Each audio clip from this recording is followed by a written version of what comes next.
Okay, ni nak buat sikit briefing apa tu orang kata refreshing untuk X90. The most comfortable tu 7-seater ni adalah trademark untuk X90. Jadi kita punya X90 yang baru ni, kita dah ada perubahan dari segi dia punya engine, dari segi dia punya features dan juga dia punya harga lah.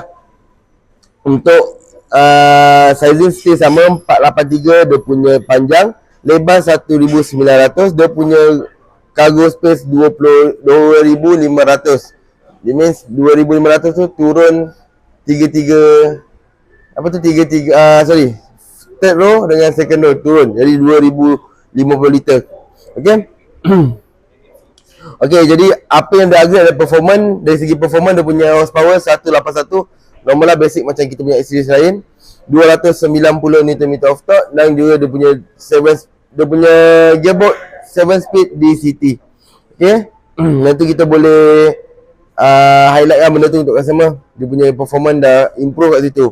Dan daripada segi dia punya comfort, exclusive comfort captain seat untuk Prime X dan juga third row still lagi ada aircon vent. That means kita punya setiap row, first row, second row, third row, kita ada aircon vent. Ada certain brand, certain model yang tak ada third row, yang tak ada aircon. Ada centralized daripada center second row tu sampai ke belakang. Okay, untuk seat material menggunakan seat material Nappa leather untuk variant Prime X. Itu daripada segi dia punya exclusive comfort. Dan dia punya advanced technology adalah dia punya ISU. Before this kita ada ADAS kan, tapi kita dah remove ADAS tu, terletak dengan ISU 12.3 inci. Datang sekali dengan Apple CarPlay dengan Android Auto. Dah tak ada lagi data 2GB setiap bulan selama 5 tahun tu. Okay. Meter combination tu normal lah 10.25. Dan ada 7 USB port dekat setiap row. That means depan ada lebih kurang 1, 2, 3, belakang 2, 5, belakang lagi 2, 7. Total 7 spot untuk untuk apa tu? Untuk USB port.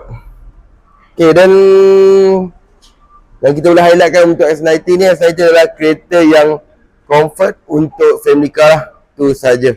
Okay, anything apa nak tanya pasal produk X90? Tak lagi lah. Kita dah tak ada ADAS lah.